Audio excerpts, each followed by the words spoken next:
6.5 მილიონი დოლარი მარტო ნაღდი ფული უპოვეს ხარიბაშვილის სახლში და პროკურატურამ ლარები დააკონვერტირა. გამოდის სადღაც 18 მილიონი ლარი უნდა გადაეხურდავებინა, ხო?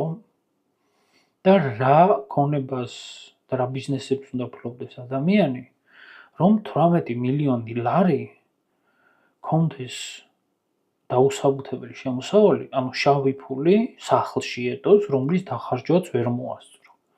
ცალკეა ის, რომლის დახარჯვაც მოასწრო რაღაც 5.1 მილიონია, რაღაც ბიზნესებში ჩააბრუნა, რაც უპოვეს რა ჯერჯერობით. მაგრამ რა ბიზნესიდან ქონდა, რა ქონებიდან ქონდა ამ ხელა შემოსავალი?